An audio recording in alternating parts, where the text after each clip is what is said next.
자, 클래스형이 여기 클래스형 내려와 보겠습니다.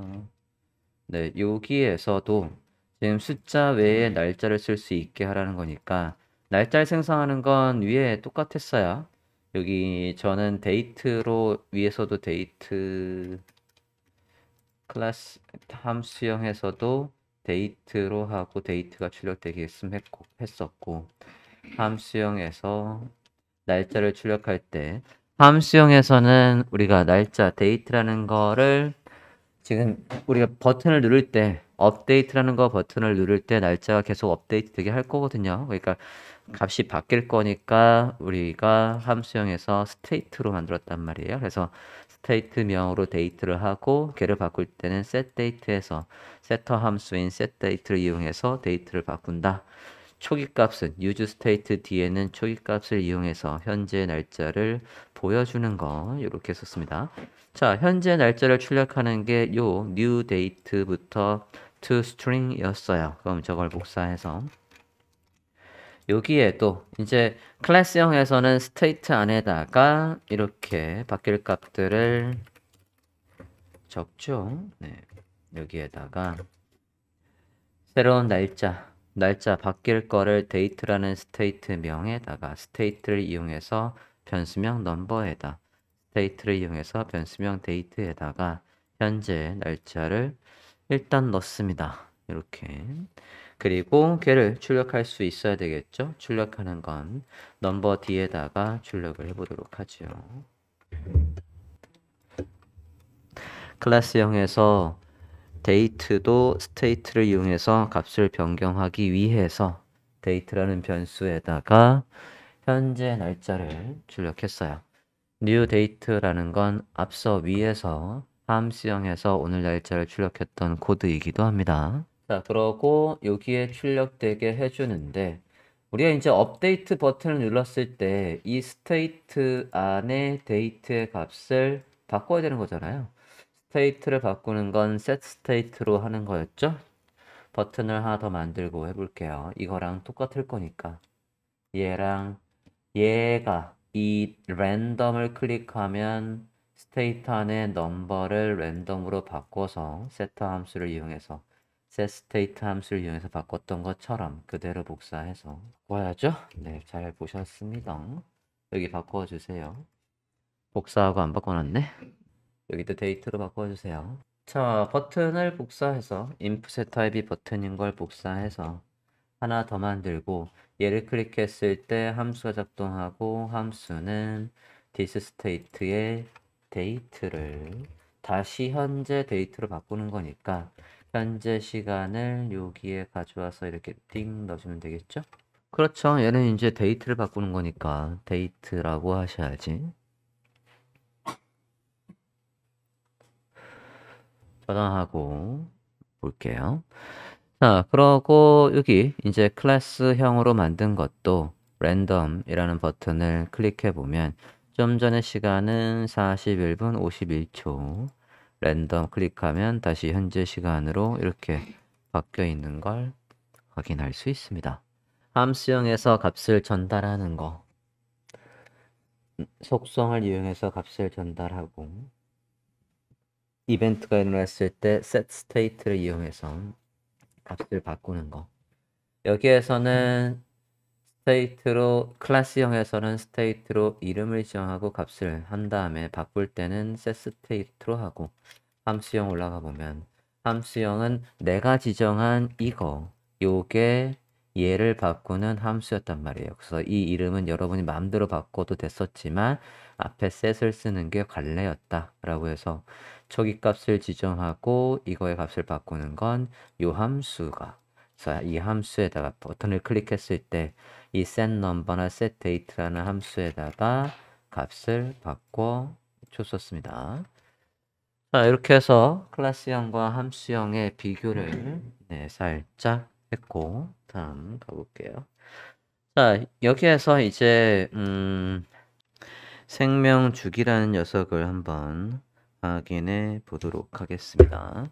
자, 컴포넌트가 실행되는 순서가 있어요. 그 순서를 먼저 좀 보도록 하죠. 이게 리액트 공식 문서에는 어떻게 나왔나 한번 확인을 해보도록 하겠습니다. react.js.org 사이트에 가볼게요. 라이프 사이클이라고 해서 주요 메인 컨셉의 5번 한글로 볼까? 한글로 주요 컨셉에서 여기 문서에서 주요 개념에서 스테이트와 생명 주기를 보시면 될 것 같아요. 혹시 표 같은 게 있나? 중간쯤에 있네요. 중간쯤에 보시면 컴포넌트 클래스에서 특별한 메서드를 선언하여 컴포넌트가 마운트 되거나 언마운트 될 때 일부 코드를 작동하고 하고 싶다. 그러니까 여기에 did mount는 컴포넌트가 마운트 됐을 때, will unmount는 컴포넌트가 마운트가 안 됐을 때. 마운트가 안 됐을 때는 뭐냐면 컴포넌트가 사라졌을 때예요. 그리고 이제 요 뒤에서 컴포넌트도 사라지게 할 거거든요. 자, 일단 두 개가 언급돼 있네요. 이 공식 문서에는 이렇게 두 개가 언급돼 있는데 또 다른 것도 있나 볼게요. will unmount게 맞고 did 더 있는데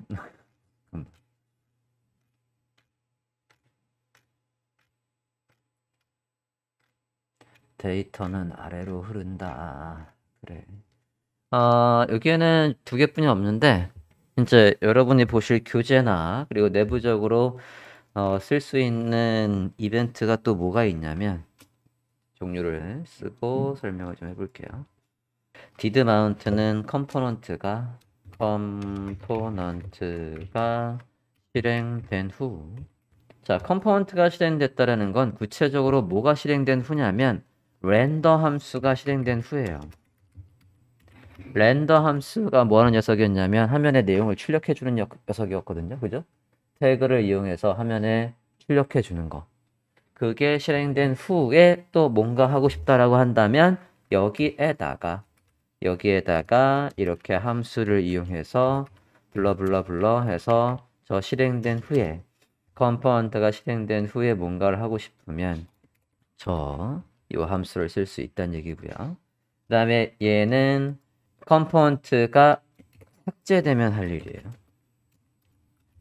언마운트니까 마운트가 이제 로드를 한다는 얘기니까 뭐라고 해야 되냐? 장착을 한다는 얘기고 언마운트는 탈착을 한다는 얘기니까 이거는 컴포넌트가 삭제된 이후.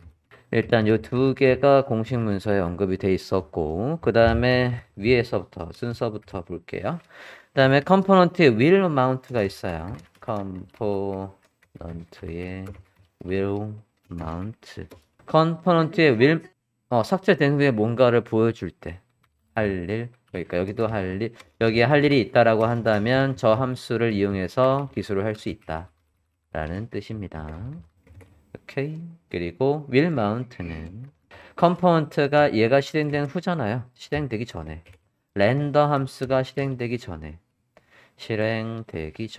아니지. 저런 게 있다라고만 알면 검색하면 되죠. 근데 있다는 거 자체가 모르면, 그러니까 저 이름 자체는 몰라도 렌더가 실행되기 전에 뭔가를 할 일 하면 나오지 않겠습니까?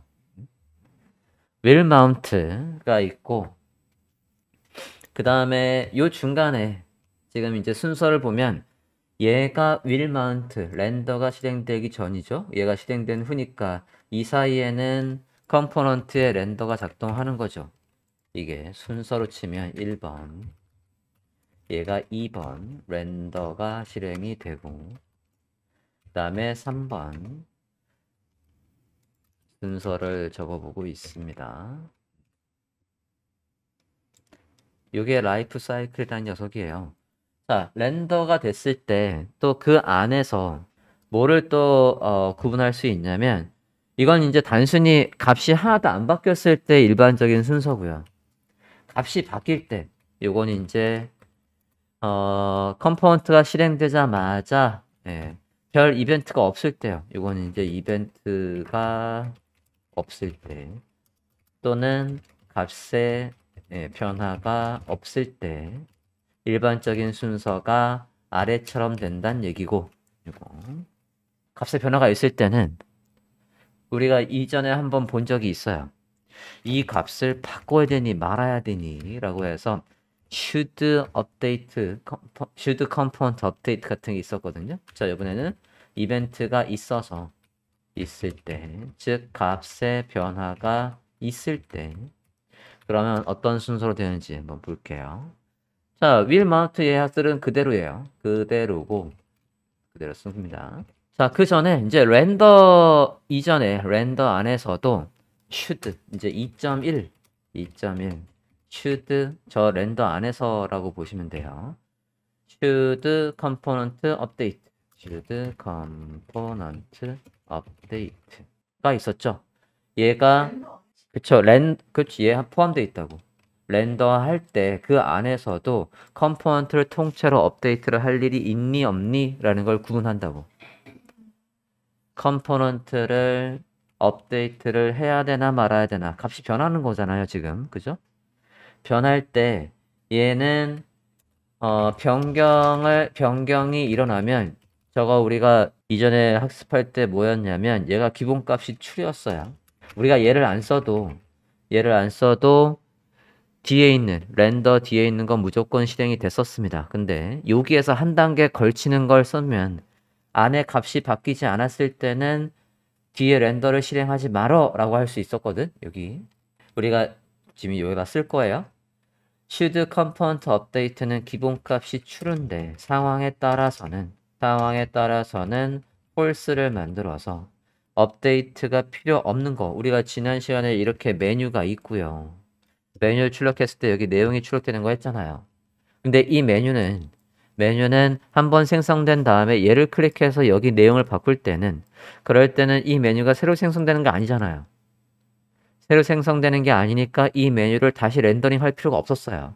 근데 얘를 쓰기 전에는 얘를 클릭해도 여기 내용과 바뀌는 과 동시에 이 녀석도 메뉴도 다시 생성해주고 있었거든요. 우리가 리액트 베이직 앱에서 여기 얘 할 때 여기에서 이걸 클릭할 때 여기에 내용이 바뀌는 거 우리가 구현을 하지 않았습니까?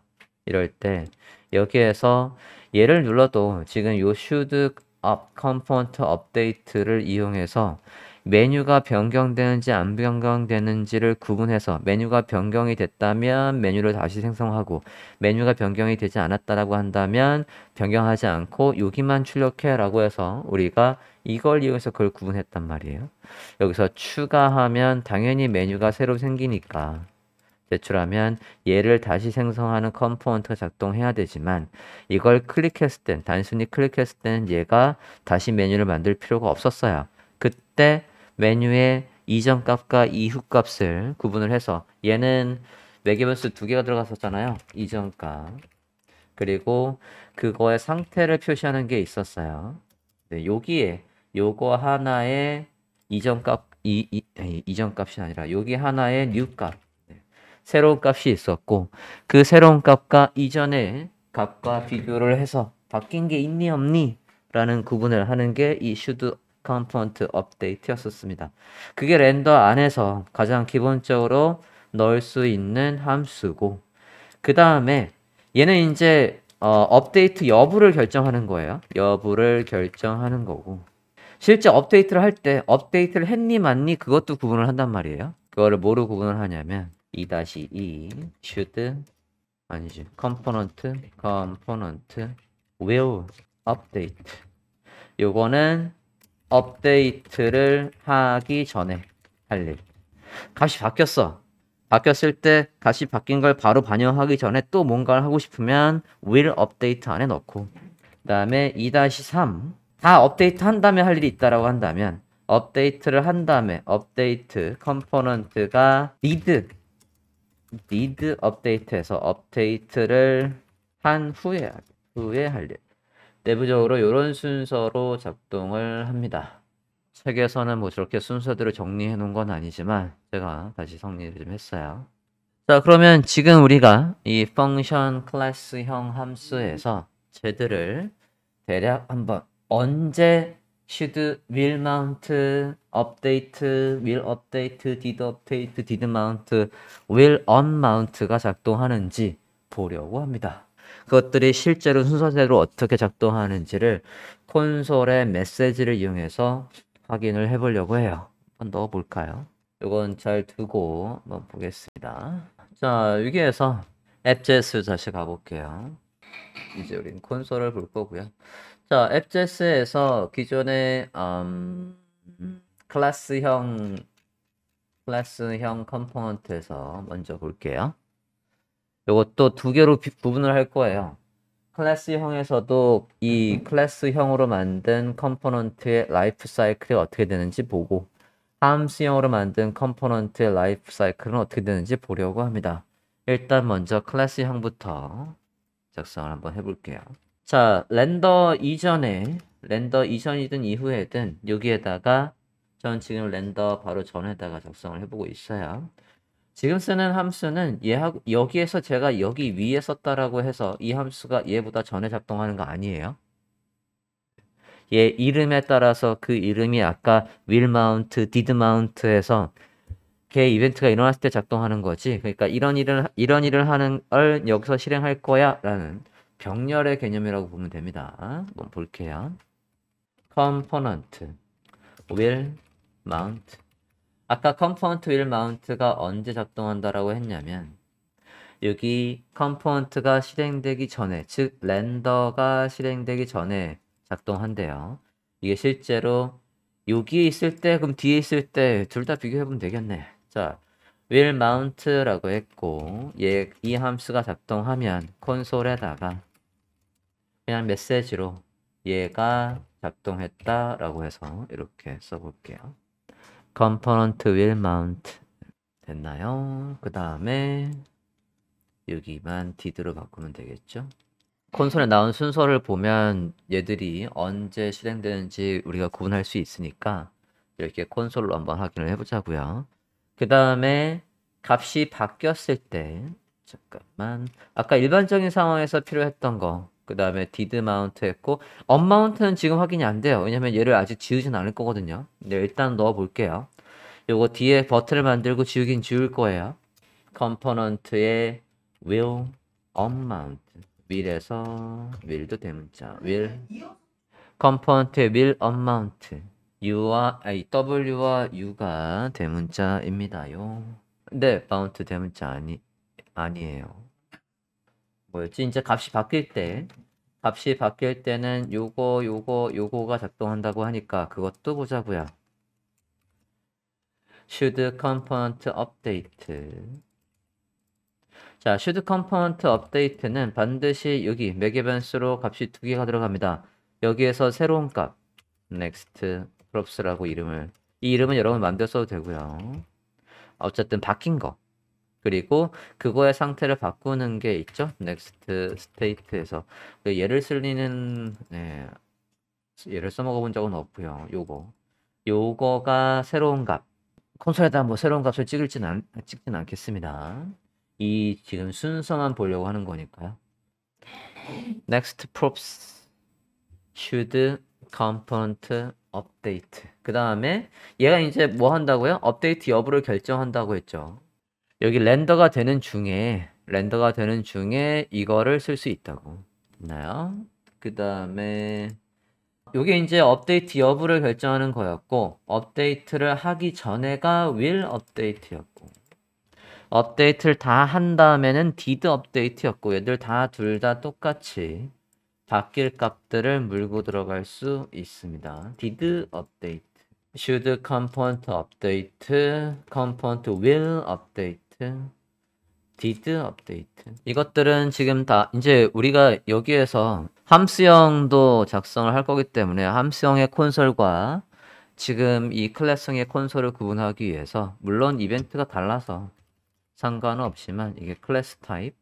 네, 동일한 겁니다. 얘들은 바뀔 값을 가지고 걔가 업데이트를 할지 말지 결정을 하는 거고 바뀔 값을 가지고 바꾸기 전에 뭔가 할 일이 있다면 하는 거고 바뀔 값을 가지고 바뀐 다음에 또 뭔가 할 일이 있다면 하는 거고 그래서 얘들은 다 똑같을 수 있어요.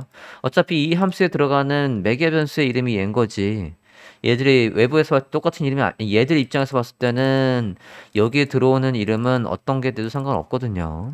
예, 똑같아도 전혀 상관이 없습니다.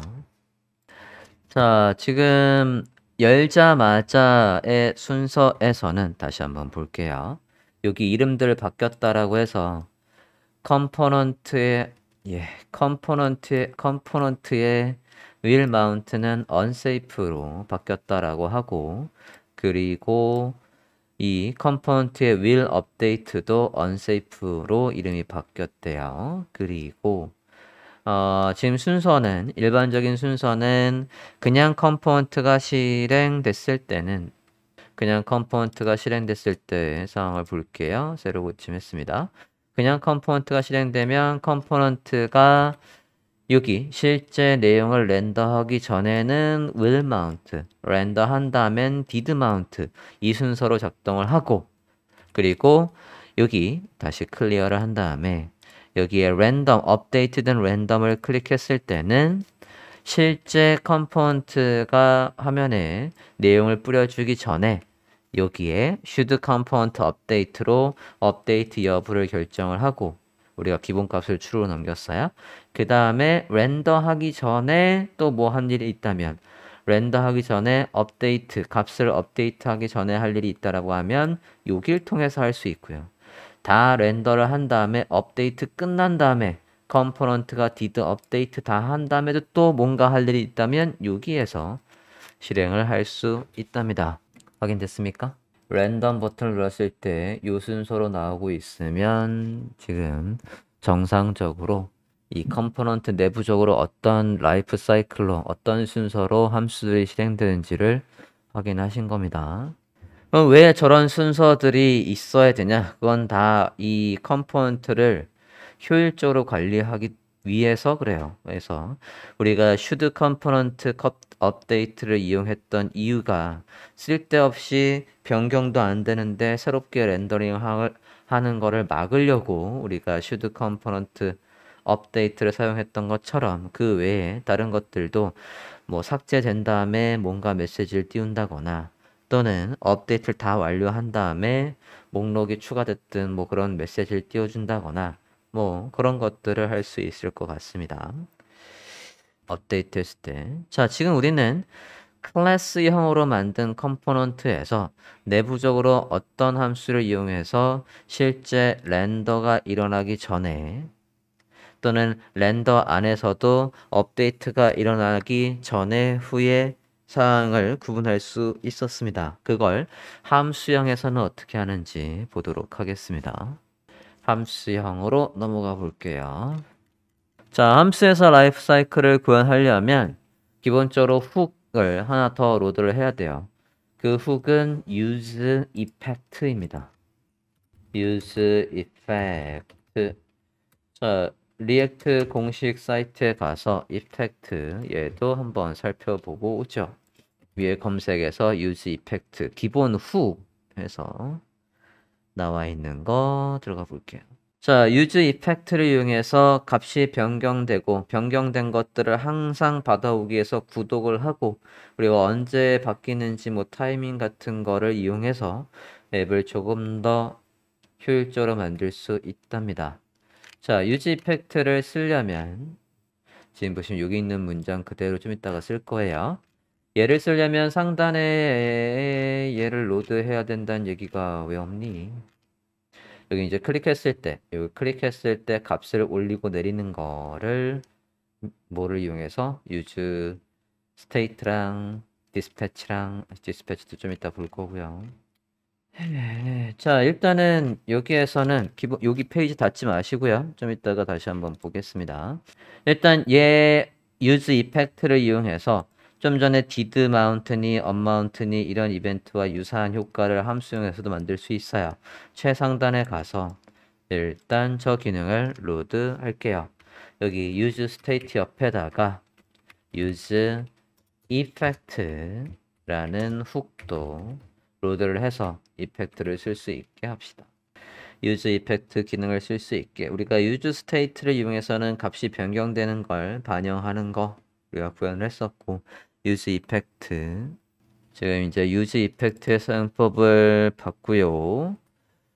버튼을 만들고 클릭했을 때 특정 컴포넌트가 사라지게 할 거예요. 사라지게 하는 방법은 첫 번째, 화면에 있는데 CSS적으로만 화면에 안 보이게 우리가 행맨에선 그런 식으로 많이 했었습니다. 클래스명 히든이라는 걸 넣어놓고 CSS에서 히든이 있을 땐 디스플레이 none 해서 화면에 안 보이게 하는 방법이 있고, 지금 하는 방법은 애초에 컴포넌트 자체가 안 나오게 할 거예요. 클릭을 했을 때 컴포넌트 자체를 아예 화면에 출력을 안 합니다. 출력을 해놓고 CSS로 가리는 게 아니라 출력을 아예 안 하는 방법으로 버튼을 만들고 구현을 해볼까 합니다. 아이고. 자, 버튼을 한번 만들어 볼게요. 여기 Hello World 밑에다가 버튼 2개를 만들고 작업을 해볼까 합니다. 버튼 2개를 만들어 볼게요. Hello World 밑에다가. Hello World 밑에니까 여기 밑에죠. app.js 앱 컴포넌트에서 Hello World 밑에다가 버튼을 만듭시다. 여기다가 버튼 2개 만들고 그 버튼을 클릭했을 때 특정 함수의 값을 바꾸고 그 함수의 값이 true 또는 false일 때 우리가 원하는 컴포넌트가 보이고 안 보이게 업그레이드를 하려고 합니다. 여기에서 Hello World 밑에다가 삭제 버튼을 만들고 걔를 클릭했을 때 함수의 값을 바꿔놓고 그 함수의 값이 true, false 여부에 따라서 얘들을 화면에 보여줄지 말지를 결정해 보도록 하겠습니다. 버튼부터 만들어 볼게요. input에 type은 버튼 또는 그냥 버튼 태그를 쓰셔도 됩니다. 기본 value 나타날 글씨는 remove function이라고 할게요. 버튼을 이렇게 하나 만들고 하나 더 만들게요. 버튼은 그 다음에 remove 클래스형 클래스라고 해보도록 하겠습니다. 그러니까 자바스크립트 함수를 쓰겠다, 스크립트를 쓰겠다는 얘기고 우리는 그냥 글씨를 쓰겠다는 얘기고요. 인풋 하나로 닫아도 되고 안 닫아도 되고. 자, 버튼을 이렇게 만들고 있습니다. 만들면 이렇게 지금 remove function, remove class 해서 자, 얘를 클릭하면 여기 안 나타나게 할 거고요. 이걸 클릭하면 얘가 사라지게 하겠다는 얘기입니다. 그래서 쟤를 보이고 안 나타날 값 true와 false를 state를 이용해서 만들어야 되겠죠. 자, 지금 앱 우리가 작성하는 이 function app이라는 컴포넌트는 함수형이에요. 함수형에서 우리가 바뀔 값들을 만드는 건 set state를 이용해서 했었습니다. set state의 사용법 다시 한번 보고 오면 지금까지 계속해서 반복해서 썼지만 set state를 이용해서 값을 바꾸려면 리액트.js의 다큐멘테이션을 보려고 합니다. set state로 검색을 했을 때 사용법이 어떻게 됐었냐면 state의 사용법을 봐야겠고 state의 사용법을 봐야 되겠네요. 여기에서 주요 개념에서 state로 가볼까요? 주요 개념에서 state. 자, 그래서 state를 만들고 그 값을 변경하는 방법. state 함수형 말고 클래스형 말고 함수형 키워드를 그러면 바꿀게요. 함수형에서는 우리가 훅의 이름이 use state였으니까 use state를 검색해 봅시다. 지금 우리가 함수형에서 state를 하는 건 use state였었으니까요. 네, 제가 좀 전에 키워드를 잘못 찾았네요. use state 가볼게요. 자, use state의 기본 문법은 맨 위에 보면 기본 훅 use state의 기본 훅 중에 use state의 사용법은 state로 변경할 변수명을 적고 그 변수명을 변경할 함수를 적고 그리고 이 변수명의 초기값을 use state를 통해서 이렇게 바뀐다라고 했었어요. 해당 부분 찾으셨습니까? 이게 함수형에서 use state를 이용해서 state를 변경하는 방법이었단 말이죠. 그대로 복사할게요. 넣어보겠습니다. 펑션 앱 바로 밑에서 자, 이 앱 안에서 우리가 지금 뭘 바꾸려고 하는 거냐면 펑션을 보이게 말게 할 거냐.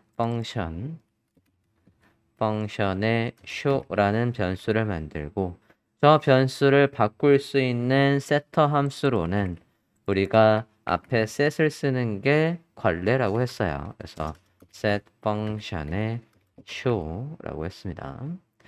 자, 기본값으로는 use state에다가 누구의 기본값을 지정하는 거였냐면 이 변수명 얘의 기본값을 지정하는 거였어요.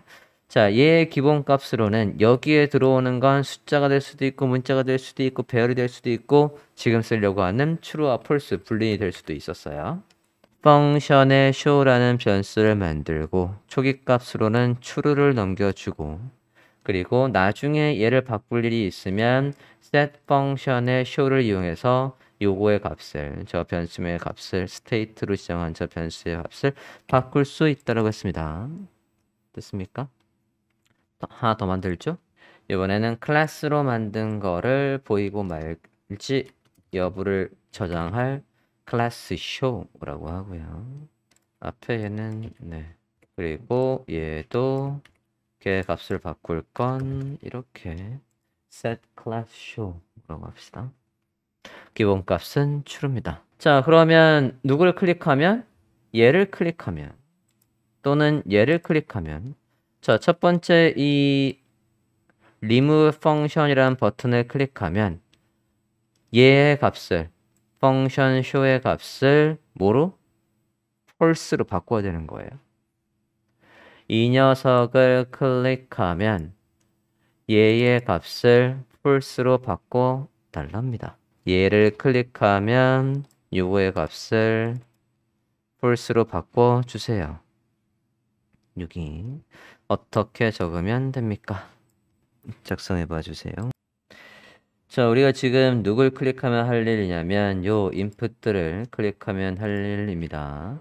여기에다가 얘를 on 클릭하면 할 일 해서 우리가 이제 여기에다가 스크립트를 쓰려고 하는 거죠. 그래서 엔터하고 길어질 것 같으니까 자, 클릭하면 할 일에서 펑션을 쓰려고 해요.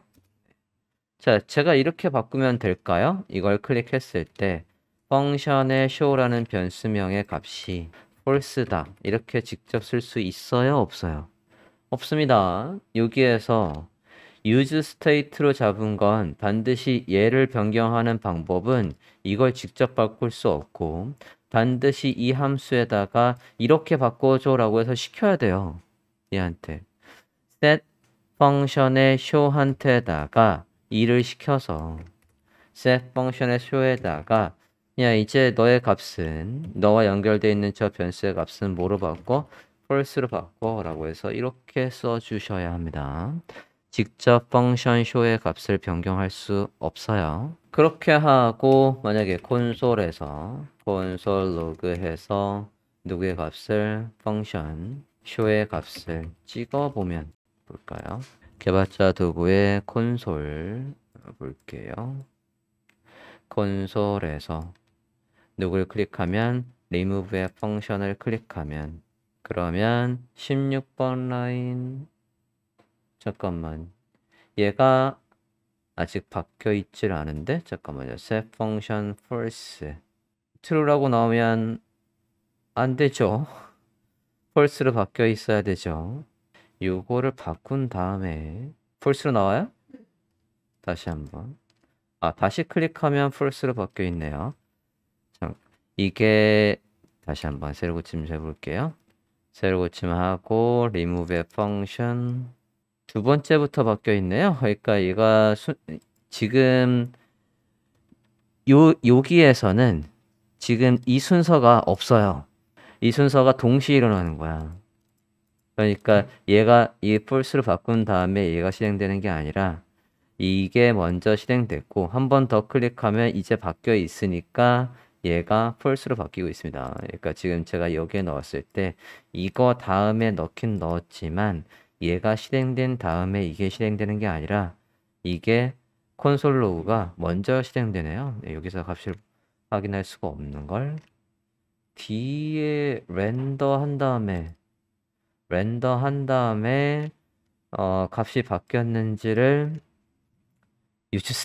유즈 이펙트를 통해서 확인할까?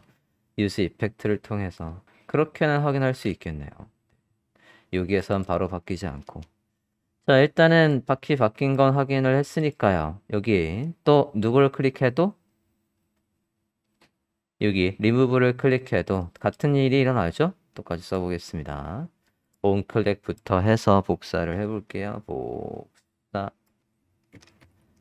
누구한테도 얘한테도 똑같이 이름 set class의 show를 이용해서 false를 넘겨서 누구의 값을 바꿨어요? 얘의 값을 바꿨어요. 다 끝난 다음에 우리가 뭔가를 확인하고 싶으면 아까 뭘 쓸 수 있다라고 했습니까? 다 끝난 다음에 뭔가를 더 일을 시키거나 확인을 하려면 use effect를 쓸 수 있었잖아요. 좀 전에 우리가 배운 것 좀 응용해 봅시다. 펑션에다가 우리 뭐 출력해 보려고 하는 거죠? 콘솔에서 얘를 출력해 보려고 하는 거죠. 콘솔에서 콘솔 로그해서 콘솔 로그 써야지. 소크 누구를 set function show의 값과 그리고 클래스 show의 값을 이 앱 컴포넌트가 다 실행된 다음에 얘들의 값을 확인해 보자. 이렇게 한번 써봅시다. 유즈 이펙트에서 우리가 얘를 통해서 뭘 바꾸는 거야? 얘를 통해서 잠깐만. 얘를 통해서 얘를 바꾸는 거죠? 네, 여기가 바뀌어 있었네요. 잘못 썼어요. 저 함수를 통해서 우리가 변수명 요거의 값을 바꿔 놓은 거니까 이렇게 써보면 되지 않을까요? 한번 확인을 해볼까요? 자, 지금은 열자마자는 true로 돼 있고요. 그죠? 아직 아무것도 클릭 안 했어요. remove 펑션을 클릭하면 어떻습니까? 이제 제대로 반영이 되죠? remove 펑션을 클릭을 했을 때 이에 컴포넌트가 다 실행되고 나서 할 일에다가 우리가 이 콘솔에서 저 값을 찍어보자라고 했으니까 제가 지금 이걸 클릭하면 누구의 값이 펑션 show의 값이 false로 잘 바뀌어 있네요. 확인됐습니까? 자, 그러면 또 미션. 자, 우리가 이제 이거의 값이 얘의 값이 true냐 false일 때냐 그거에 따라서 우리가 지금 누굴 보이고 안 보이게 할 거예요? 이걸 보이고 안 보이게 할 거예요. 여기 얘를. 자, 펑션 어디 갔어? 펑션 show의 값이 true면 얘가 보이고요. 지금 둘 다 true죠. false면 얘가 false면 안 보이게 해야 된대요. 그러면 if문을 작성을 해야 된다는 얘기죠. if문을 작성해서 펑션 show의 값이 true면 얘가 보이고 아니면 아무것도 안 보이고 할 때 결과값은 null이라고 하면 돼요. 참일 때 할 일은 그냥 이 문장이 있으면 되고 거짓일 때 할 일은 null이라고 써요. null이라고 있으면 되겠습니다. 자, 그럼 여기에다가 조건문을 써서 뭐의 값이? 얘의 값이 true면 false면 얘가 나타나고 false면 사라지는 거에선 아무것도 출력을 안 하면 되는 거니까 너를 쓴답니다. 참일 때 할 일은 여기는 지금 컴포넌트 안에서니까 주석을 이렇게 달죠. 참일 때는 누가? 펑션 show의 값이 show가 true면 이걸 출력하고 false면 너를 출력하래요. 힌트는 이 정도 드려볼게요. 그러면 여기 밑에다가 if문을 작성해서 한번 써보시겠습니까?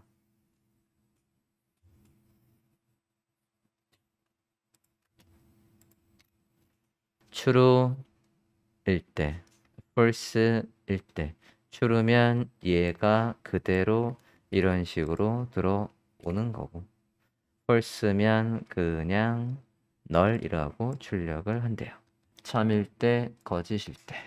자, 지금 얘들 스크립트 어디에 썼어요? 지금 보면 태그하고 이게 리액트의 태그이긴 하지만 태그하고 스크립트하고 분리가 어떻게 되어 있습니까? 그냥 글씨를 쓰면 태그 쓰듯이 쓰고 스크립트 쓸 일이 있으면 반드시 어디 안에 쓰고 있어요? 중괄호 안에 쓰고 있잖아. 그죠? 그러면 여기에서도 그냥 만약에 여기에다가 이렇게 if을 쓰면 이건 그냥 생 글씨죠. 응? 어떻게 써야 돼? 중괄호 안에 써야죠. 중괄호 안에다가. 어디? 여기다가 중괄호 안에다가 스크립트를 써서 중괄호 안에 onClick 안에다 하는 게 아니라 얘들이 하는 역할이 뭐예요? 얘들이 하는 역할은 뭐만 바꿔주는 거야? 이 위에서 지정한 변수명 얘만 바꿔주는 거잖아. 그러면 이제 그 값이 true이냐 false이냐에 따라서 얘를 보이고 안 보이게 할 거라고. true라고 한다면 요게 나와야 되고 false라고 한다면 그냥 null이라고 나오면 된대요. 여기 중괄호 안에다가 if문을 작성해서 얘는 이제 주석 처리할게요. 쟤들은 주석 처리하고 여기에다가 어떻게 적어야 되냐. 앞에 뭔가 있지 않습니다. 그냥 바로 빨간 줄 나오죠. 네, 자, 설명하겠습니다. 자, 우리가 지금 작성하는 거 순수 자바스크립트일까요? 아니면 리액트에서 쓰는 JSX라는 녀석일까요? JSX라는 녀석입니다. JSX라는 녀석한테는 우리가 뭘 쓸 수가 없었냐면 여기에 지금 if해서 쓰자마자 바로 에러죠. 우리가 자바스크립트는 크게 표현식이라는 게 있었고 그리고 스테이트먼트라는 게 있었어요. 표현식이라는 건 expression이라고 하는 녀석이었고 스테이트먼트는 문장이라고 하는 녀석이었어요. 우리가 이렇게 변수명을 만들 때 값을 그냥 넣는 거 이것도 표현식이고요. 스테이트먼트 먼저 볼게요. 스테이트부터 보면 특정한 행동을 하겠다라는 거라는 건 변수를 만들겠대. 그리고 뭐 if문을 이렇게 하겠대요. 또는 방법문을 쓰겠답니다. 자, 이거는 다 어디에만 쓸 수 있는 거냐면 JX 문법이 아닌 영역에선 쓸 수 있어요. 중괄호 안에서는 쓸 수 없다는 얘기입니다. 중괄호 안에는 JSX 문법이고 만약에 이런 걸 쓸 일이 있으면 그래서 우리가 행맨할 때 저런 방법문이 있을 때 다 뭐 했냐면 for each나 그런 걸로 썼단 말이에요. if문을 쓸 때도 if문이 이게 기본적인 문장이지만 저 if문은 스테이트먼트 문장식이고 표현식은 어떻게 됐었냐면 여기 적어놨나? 표현식은 함수 있고 네 표현식은 여기 보시면 얘의 값이 true니? 라고 해서 우리가 줄여 쓰는 요 방법이 있었거든요. 그러면 앞에 있는 게 뭐예요? 참이면 할 일이고 그래서 참일 때 할 일, 거짓일 때 할 일을 스테이트먼트 문장식이 아니라 표현식으로 해야 된다. 표현식은 물음표해서 한번 써볼게요. 그래서 펑션 쇼가 자 여기 바깥에 이 부분은 JX의 문법이 아니에요. 여기에는 if문 그냥 이렇게 막 써도 돼. 이해됐어요? 여기에서는 이런 식으로 해서 막 써도 됩니다. 변수도 만들고 우리가 막 VAR이나 뭐 그런 거 다 썼잖아요. 여기에 그냥 써도 되는데 이 안에 중괄호 안에 여기에 이렇게 중괄호로 해서 나오는 부분은 다 JSS 문법을 써야 되는 곳이에요. 써보면 지금 펑션 show가 뭐면 얘가 if문 이렇게 했었고 여기에 참이면 할 일이 이 콜론 앞에 있는 게 참이면 할 일, 콜론 뒤에 있는 게 거짓이면 할 일이었어요. 그죠? 콜론 앞에 있는 거가 뭐냐면 요거를 그대로 출력하고 아니라고 한다면 아무것도 출력 안 하겠대요. 그래서 이거 한 줄로 이렇게 표현을 할 수가 있겠습니다. 아까 주석했던 건 지울게요. 네, 마찬가지 방법으로 누구도 클래스 show라는 저 변수의 값이 참이냐 얘가 참이라고 한다면 누가 요 녀석이 나오고요. 아니라고 한다면 얘가 나온다. 네, 주석을 이렇게 쓰면 이게 if문입니다. 네, 밑에 건 이제 필요 없어서 지우시면 되겠어요. 이렇게 안 써도 된다고. 여기에다가 이렇게 해서 얘가 true냐 이렇게 true냐라고 안 해도 돼요. 이게 기본값이 지금 true고 여기 값이 true고 false에 따라서 이렇게 해도 얘가 true이고 여기에서 false 요렇게 해도 얘의 결과는 true인지 false가 나오는 거죠. 만약에 이렇게 했으면 true예요. 그러면 이 조건은 참이에요, 거짓이에요? 참이면 얘를 하고 이 조건이 참이면 얘를 하고 거짓이면 얘를 실행한다고. 근데 제가 지금 이렇게 안 썼잖아. 이렇게 안 쓰면 요 클래스 show 또는 펑션 show의 값이 어쨌든 지금 true와 false뿐이 없잖아요. 위에서 우리가 버튼을 클릭할 때 얘의 값을 true와 false로 바꿔놓지 않습니까? 그러니까 이거 안 써도 되는 거예요. 안 써도 우리가 위에서 변수로 얘의 값을 바꿔놨고 얘의 값이 true니? 그러면 얘 할 일. false니? 그러면 얘. 이렇게 된 거죠. 됐습니까? 값이 있으면 true, 값이 없으면 false지 않습니까? 값이 있다고. 우리가 위에서 버튼을 클릭할 때 이렇게 바꿔놨다.